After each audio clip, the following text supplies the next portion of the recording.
I would like to acknowledge that this land on which I live was taken from the Kaurna people without consent or compensation, and that their sovereignty was never ceded. I deeply respect the ongoing struggles for justice that the Aboriginal and Torres Strait Islander peoples face.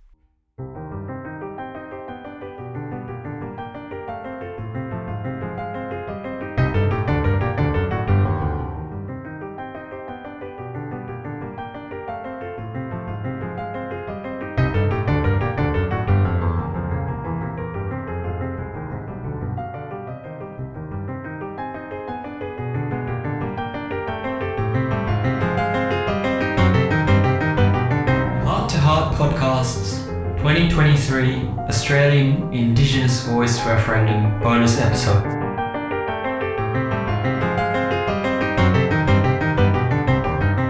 Welcome to another bonus episode of the Heart to Heart podcast, a student-led legal podcast dedicated to exploring the historical, current and future aspects of the law in its connection to the Aboriginal and Torres Strait Islander peoples of Australia. I'm your host, Noah. And in this special episode, we'll delve into an important discussion surrounding the race-related provisions within the Constitution and the proposed voice, aiming to shed light on the path toward achieving understanding and harmony. Our journey begins with a brief discussion of law, the way of the ancestors, before questioning whether there is a persuasive, punchy purpose of the voice to sell the concept to voters, especially non-supporters, which is unfortunately, none or no purpose.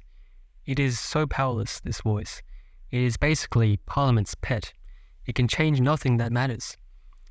Then we talk about the race-related provisions in the Constitution, which are essential to understanding the legal landscape that has shaped the lives of Aboriginal and Torres Strait Islander people and continues to impact their communities today. We move on to talk about the permanency of words in the Constitution and suggest why it is not a reason to deny entrenchment. We'll also touch upon how referenda, while aiming to engage the public, can also lead to misinformation and polarization due to a lack of education to ensure a well-informed electorate. So sit back and join us as we unravel the layers of history and aspiration that shape the ongoing pursuit of peace and justice for the Aboriginal and Torres Strait Islander peoples of Australia.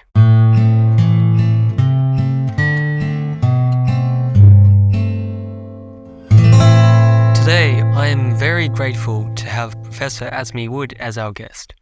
Researching at the intersection of law, culture and education, Professor Asmi Wood's dynamic research portfolio revolves around constitutional recognition and Indigenous participation in higher education. Professor Wood continually refines pedagogical approaches to empower the next generation who will have an impact in diverse disciplines across the continent. I wanted to ask you a few questions. One of the first questions is, recently Professor Langton wrote or published a book called Law, The Way of the Ancestors. And at the end of chapter 3, there's a short section about Law of Marlowe and also the Stars of Tagai. I guess when studying Marlowe number 2, I didn't know about this evidence that had underpinned that case. And apparently on page 58 of Marlowe number 2, the Law of Marlowe is mentioned or discussed. Yeah, it is. It's definitely mentioned. I'm wondering, what are the key concepts and perspectives that the authors discuss at the end of this chapter, and what are the considerations and sensitivities surrounding the discussion of the significance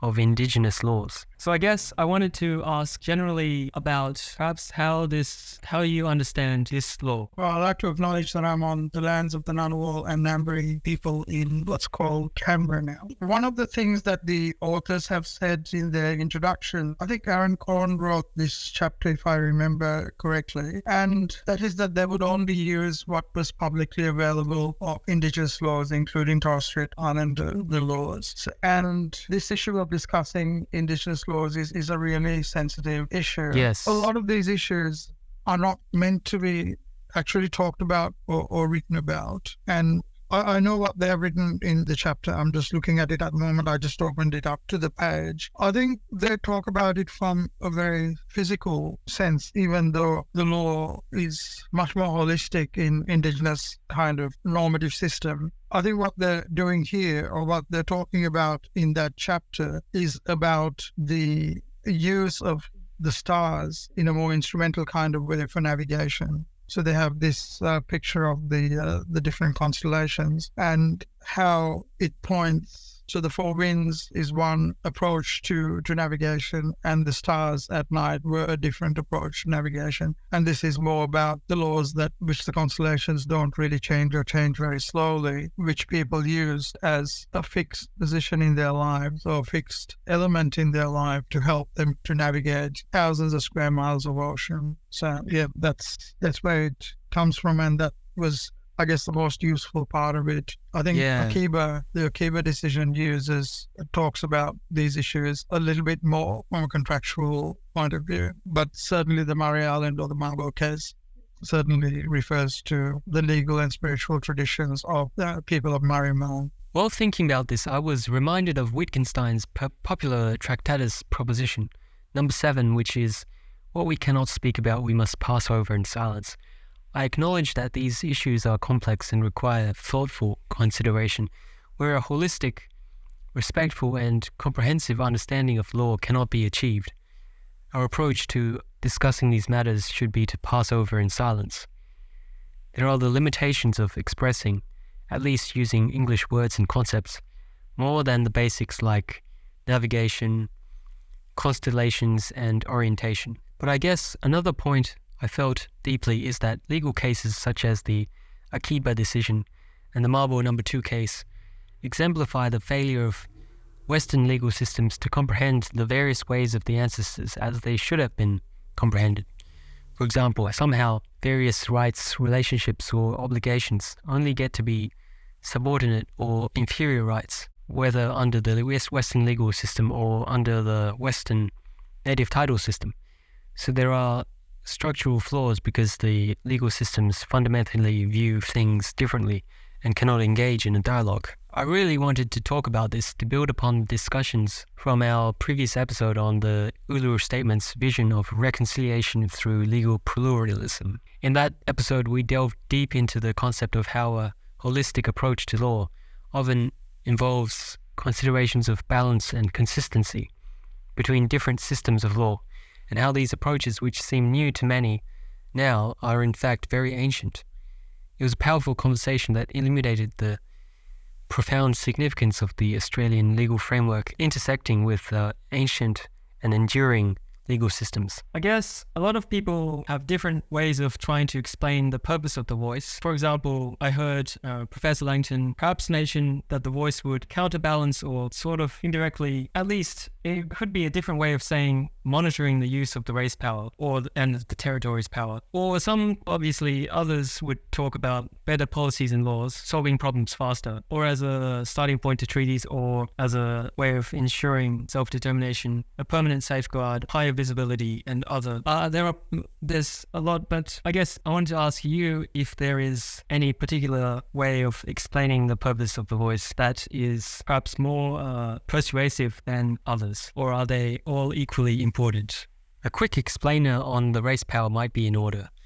Parliament has this power to pass special laws deemed necessary for people of any race.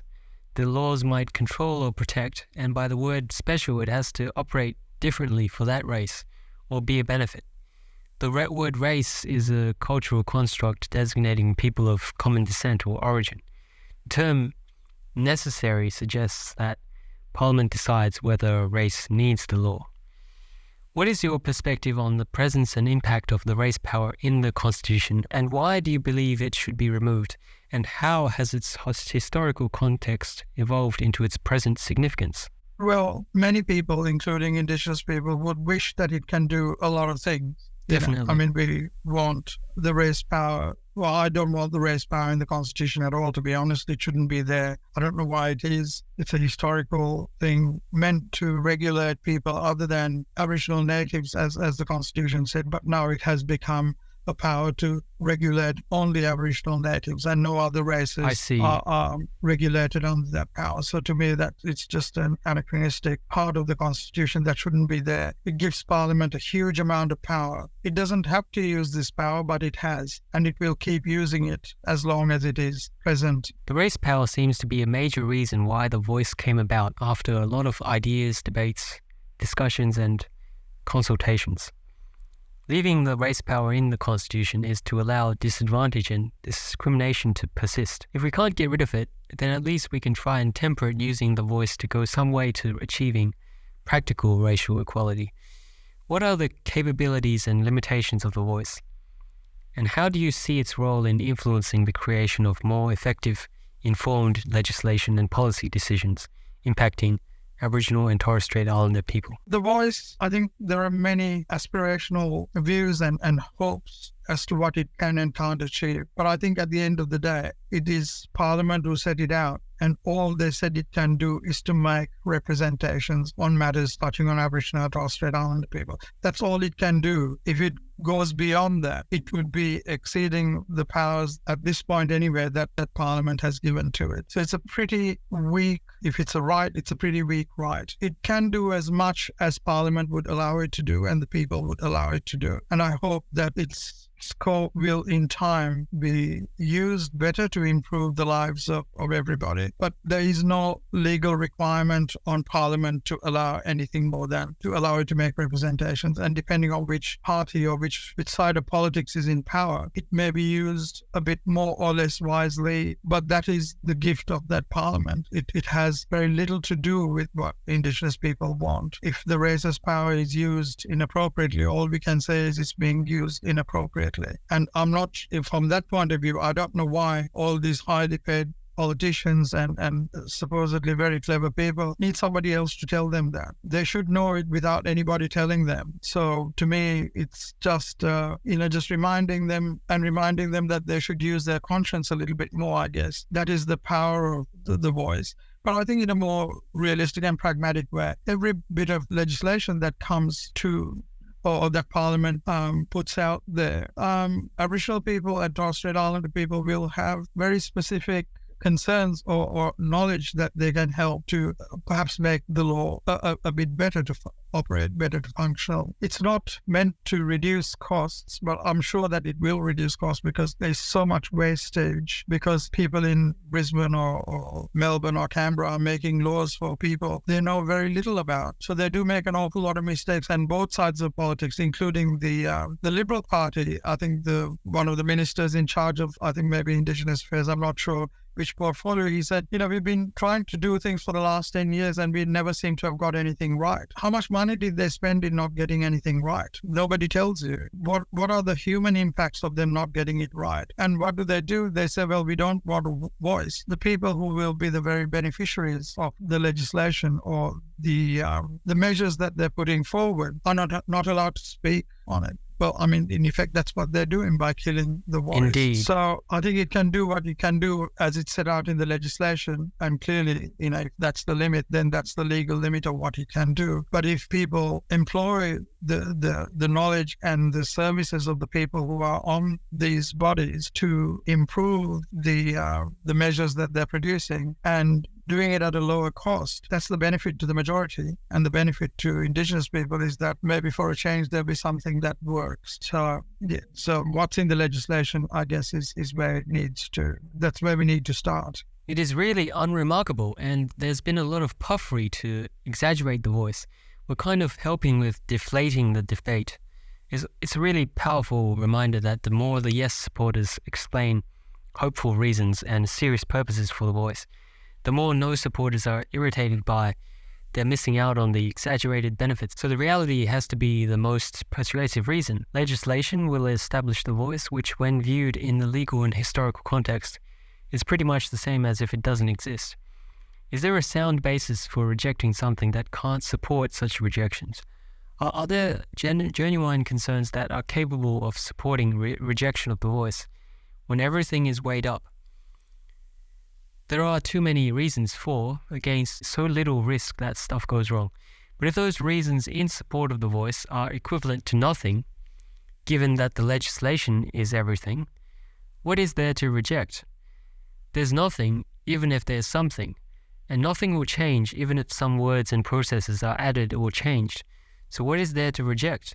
It's like judicial review, where the court sends the matter back to the minister who is told to remake the decision taking into account some matter, but the same adverse decision is then made. During that, I was thinking about, in two of your articles, you mentioned the Interstate Commission, mentioned in Section 101 of the Constitution. So since 1920, it's been defunct, but then it was revived in 1975 or 83, and then repealed in 1989. And then, of course, there was a court case also trying to challenge failure to establish that commission, but they didn't have standing. And also, it's not a federal court because it only has 7 years tenure. Anyway. So the Interstate Commission, if the Voice was put in that position, it's similarly written like, there shall be this sort of body, but then it doesn't exist. If the Voice didn't exist, who has standing to challenge that? Or is the Parliament bound to or obligated to establish a voice? What are your thoughts on the enforceability and operation of constitutional provisions, particularly in relation to bodies like the Interstate Commission, and how might the Voice similarly be affected? Well, I mean, one would think at law, they need to do what's in the Constitution. The Parliament is bound by the Constitution, but if they don't do something that's in it, well, that's, it's very difficult to litigate against the absence of a matter. And I guess it would be, the Attorney General's department really should say, well, this is something, the first law officer is bound to uphold the law. And you say, well, if anybody, including the government, is in breach of the law, one would think that the Attorney General would have the fear to raise these issues. But I think with the Interstate Commission, what I was saying is having something in the Constitution or entrenched in the Constitution doesn't guarantee that it will operate. With the Interstate Commission, maybe they don't need it anymore because we don't really have those issues. Maybe Palmer is a separate case, but we don't really have those issues between states. In the 1920s, the rail gauge in New South Wales was 4 foot whatever inches, and in Victoria it was 3 foot 9 inches or something like that. So there's a clear physical barrier to trade between those two states. I mean, it's not really a full barrier because they emptied the stuff at Albury or something like that and then loaded it onto another train. So these are not impediments that can't be overcome. So the point was that, yes, there are this body that's mentioned. It should be, given effect when it needs to. I guess the thing for the Voice is exactly the same. We have, if the referendum measure, if it passes, then there should be a voice because the Constitution then would say there shall be a voice. But again, there might be a point, 50, 60 years down the in time when we probably don't need it to meet all the time. Maybe, we'd have truth-telling and treaty by that time, and the need for it would be, if we ever needed it, well, we can bring it back. But also having it in the Constitution means that a government can defund it to such an extent that it'll be physically present but not able to do anything. So yes, I mean, it has its benefits of being in the Constitution. It stops parliaments from completely getting rid of it, but they can make it quite ineffective even when it's in the Constitution. Exactly. But, hopefully there'll be some parliaments that will do the right thing and give it the voice, limited to what it is meant to be able to do, which is to make representations, which in any event is not a huge ask, really. It's so little, but for the choice for Aboriginal people is, do you want a little or do you want nothing? And that's the issue for most Indigenous people, that, yep, it's a little, but let's take it. And if the government and future governments are true to their word, then you go from treaty to truth-telling to treaty, or in some kind of order that's to be set by the government of the day. I find the history of the Interstate Commission fascinating, not only as a kind of predecessor to the Voice, but as the possibility of a fourth branch of power and how it was revived from the dead. So I think just there you have shown, for example, in the No pamphlet, it does have a section saying, if we put it in the Constitution, it will be permanent, in the sense that they make it ambiguous, but permanent as in it's the text is there, but as we know, it's not quite permanent in the entire sense. So the Constitution is influenced by government decisions and the changing needs of society over time. The struggle for justice continues forever, and there's always the risk of the Voice's effectiveness being compromised by defunding. The Voice is always dependent on the goodwill of future parliaments. The Voice can be abolished, but if it's done prematurely without good reasons, then it's probably a very unpopular and unlawful decision, even if there is no sanction. And so I had questions about the race power. Somewhere I read you had said that it is difficult to pass a racially discriminatory law for races with economic power. But so in that sense, it is a power only used and usable for the First Nations. But firstly, what is your perspective on the use of the term First Nations and its implications, particularly in the context of asserting sovereignty? Yeah, I mean, I question the use of the term First Nations because we are not North Americans and we don't accept a domestic, we are not domestic sovereign nations. Yes. So I absolutely hate that term First Nations because this is trying to reduce the kind of sovereignty we are asking for. And that's utterly unacceptable. Got it. To me anyway. And as lawyers, we should avoid using that term because it has a very particular meaning in North American common law. The law refers to us as Aboriginal and Torres Strait Islander people. And while that language is not perfect, at least it's in the law. Makes sense. First Nations has no legal standing, and the North American term is not the kind of sovereignty we are looking for or we are asserting. While studying this field, I gradually began to comprehend various key concepts where I simply couldn't see them. I've also discovered that every statement can have an opposite version. Each term can have meanings which render its use unsuitable. So there came a time when I could see these differences, and that's when the study became interesting. How might the race powers application be influenced by factors such as political dynamics and economic considerations? So economic power, races could include anybody, it could include white Anglo-Saxons, but are they going to make a law with respect to white Anglo-Saxons? I don't think so.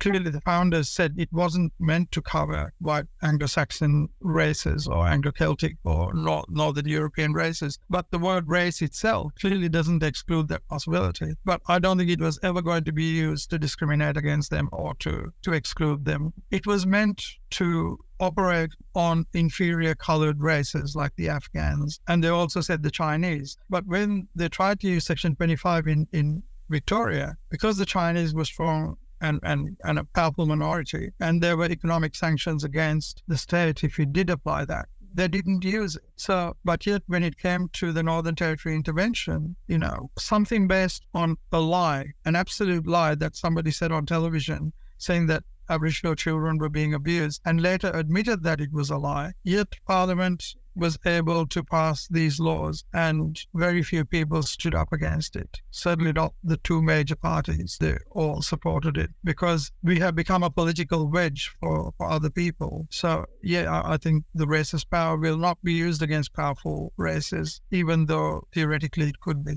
Yeah, that's what I meant to say in that paper that I wrote. I'm really interested in how multicultural Australia views the race power, as supposedly Nazi-type laws are possible under it. And I also had a misconception that the executive detention carried out during wartime was a use of the race power, when in fact it was likely to be the defence power, although it targeted people from enemy countries. I guess the Constitution and the race power is so distant from the lives of the general public, and the Racial Discrimination Act much more prominent, that general ideas of an equality that doesn't exist can garner support. Just focusing on Section 25, in 2012 there was Professor Toomey's obituary for Section 25 of the Constitution. And then there was Dr. Lino and Professor Davis's speaking ill of the dead. I'm not sure, but basically the first view was that it's an anti-racism provision. The second view is that it's a way of ensuring the distribution of seats is fair across between states with such discriminatory franchises and those which don't. Which view do you think is more accurate or closer to the actual, or is it hard to say? How do you see its inherent racial basis and notion of it providing a certain level of protection against racial discrimination and disenfranchisement? Could this power still be manipulated by states for exclusionary purposes? Well, it's clearly a racist power because it is based on race. It allows disenfranchisement based on the race of people. I'm not sure how you determine who belongs to what race, but, if you set that question aside and if you say, well, X, Y, and Z belong to race 1 and ABC belong to race 2, and if it's very clear, you need to have that means of demarcating the races. But even if you get past that issue, it is clearly a disincentive for the state. It's both financially and electorally disadvantageous for a state to exclude people from voting. But it might have its own domestic state reasons for wanting to do that. I think it's a protection in a way, in a global sense, but it is still a racist power. And if that protection doesn't work because the government of the day in that state says, I don't care if we have less representation, I don't care if we get less money from the federation because we have excluded a group of people, then it doesn't protect. But at least there is that disincentive to exclude. So if they exclude a race with a large number of people, say 5 or 10%, then both the economic and political impact on that state would be significant. And they would have to somehow explain it to the rest of the people why they're doing that. So yes, I think I do agree with Professor Toomey in this regard that it does provide a measure of protection. And it has shown to be the case in Victoria. One possible conclusion is the viewpoint that despite its flaws, Section 25 can provide a level of protection. So at the end of each of our episodes, we like to ask some questions that are a little bit more personal or controversial, and we call this segment Speak Your Voice. Looking ahead, and Professor Langton did so at the end of her book launch, how do you foresee Australia's future constitution? Would it be perhaps the voice passes and then a new constitution is drafted when there is a republic? Or would the voice have to... How do you see the outcome of the referendum? How do you plan to cast your vote? I'm going to vote yes, and I hope it gets up. I don't think we are going to get to the 91% we did or even remotely close to it that we did in 1967. It'll be very close from the looks of it. And I certainly hope it gets a double majority. I think it civilizes Australia a little bit more than what it is at the moment.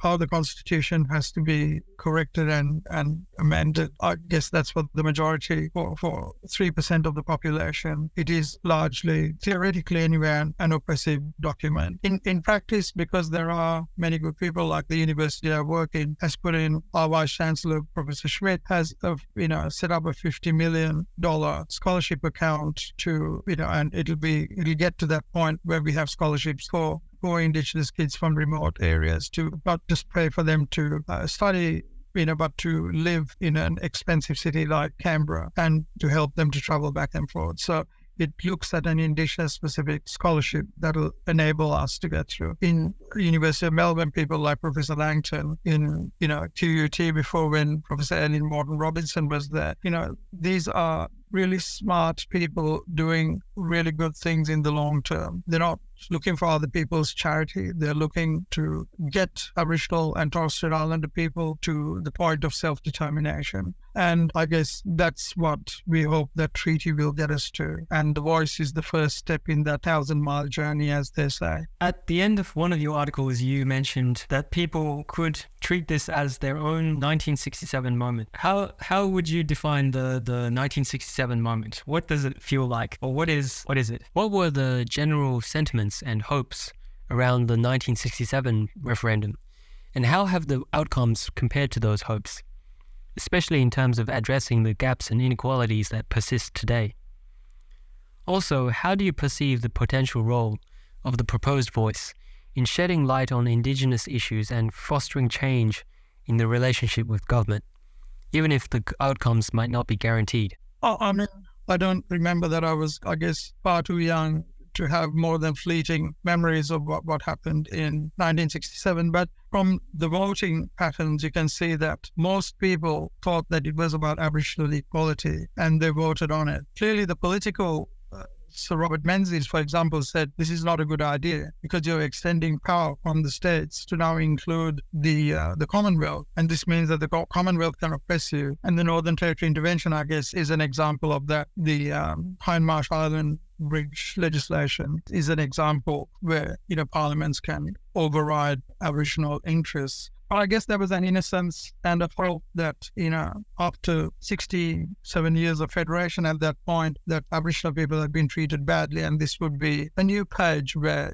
people would be treated better and more equally. That is not what has happened. The gaps between Aboriginal life expectancies, education, on almost every measure, it is behind the mainstream. And that is to be expected. What do you expect when you don't give people the right to go to school or the right to get a job? How do you expect them to reach parity with other people?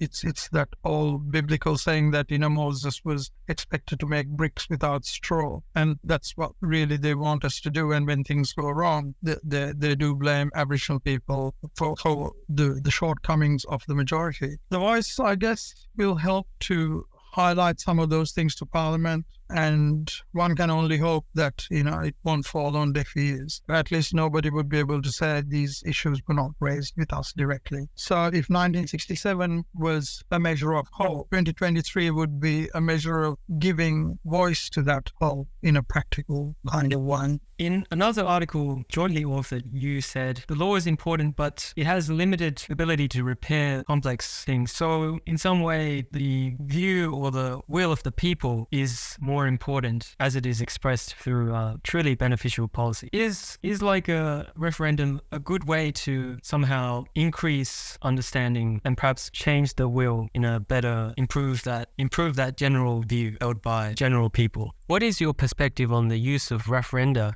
in the Australian context, given their potential to educate the public but also the risk of encouraging misinformation? How do you view the role of public understanding and education in influencing referendum outcomes, especially when issues can be misrepresented or misunderstood, as seen in both the marriage equality debate and the discussions around the proposed voice? Well, the referendum process is what was set up by the founding fathers. It's not part of the English legal tradition. It's more from the Swiss, using this idea of referenda. Referenda and plebiscites can be divisive, as we saw with the marriage equality debate. There was a horrific amount of abuse thrown at, people who are advocating yes in that. A similar thing has happened to the voice. People are raising things that don't even remotely sound correct. Somebody was saying the majority will now need the permission of Aborigines to go to the beach. And you think, may I make representations? How on earth do you interpret that as giving, a veto, to the majority of, accessing beaches? It's just the wild imagination of some people. Unfortunately, the level of civic education in Australia is absolutely low, I think. And if this is a general understanding of people, then it must be pathetic. So yes, referenda can help in educating people, but it also creates a significant amount of polarization in the community. I was driving past a sign in Wodonga yesterday, and it says, say no to the voice and say no to apartheid. The apartheid is in the constitution. That is entrenched. And what this does is reverse it. And yet people in the majority can turn around and tell you that black is white, and people believe them. It is silly that people believe them because it shows their own ignorance. But these people do have a vote, and if they believe that and vote according to that belief, we pay the penalty. They don't, and that's part of the problem with how the referenda system works and the consequences of it. As an idea, it's fabulous. Yes, you need to go out and get people's views, but in practice, when that population that you're sampling doesn't have even a reasonable understanding of the issues, then people are just voting according to hearsay and rubbish that they've heard, and cause even more problems to an already troubled minority. Now that we've emphasized the voice's utter weakness, I could go further and say that non-supporters are wasting their time with generally unpersuasive, sometimes unreasonable, or even outrageously false understandings rooted in privilege, fantasy, and terra nullius. Soon it should no longer be acceptable to be delegitimizing the genuine position of Aboriginal and Torres Strait Islander peoples as first and sovereign peoples. Thank you so much for answering my questions today. Thank you also to listeners joining us for this episode of the Heart to Heart podcast. You can reach out to our socials at heart-to-heart_campaign on Instagram and ask us any questions that you like. Thank you for listening to us, and thank you, Professor, for joining us for this episode. Thank you, Noah. Thank you for your interest in this issue. I'm really grateful to young people like yourself who not only take the trouble to learn the issues of matters that just looking at you, like some Torres Strait Islanders who are married to Chinese, but, somebody who is not going to be adversely affected one way or the other. And you two take such a deep interest and commit so much of your time and energy to the issue. So if the Voice has done anything, it's, I've had the pleasure of meeting people like you, and whether it wins or loses, it has changed, and enthused young people like yourself. And that can't be a bad thing. It can't be a bad thing. Thank you so much, Professor. Yeah, I am so grateful. Your appreciation means a lot to me. I believe that understanding and addressing these important issues is a collective effort, and it's an honor to be part of a generation that is dedicated to learning and encouraging positive change. Your insights and experiences are invaluable in guiding this journey, and I'm grateful for the encouragement and will continue learning and discussing these critical topics. I am grateful to the authors and for having this opportunity so that I've taken the time to engage with academic literature and expand my knowledge on these important subjects. Reading books and articles by academics provided valuable insights and perspectives that enriched my understanding and made my study more rewarding.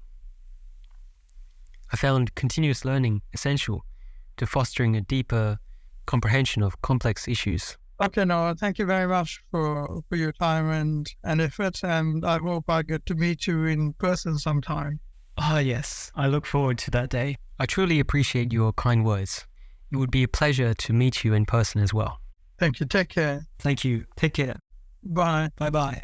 True recognition, such as through the Voice, is the beginning of peace-building efforts between equal human beings, because there is no peace between peoples who don't recognize each other. I implore listeners to spread the knowledge, the authoritative sources, whether printed or online and open access, because we've had this silence for too long in the Constitution and in Australia about all the diversity of cultures, invasions, oppressions, crimes and injustices.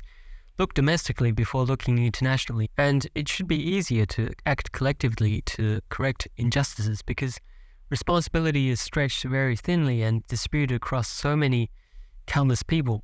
Surely a nation shouldn't appear like a weakling in facing up to its history and its role in injustices. Surely these things don't stop with just a single person's moving speech or apology.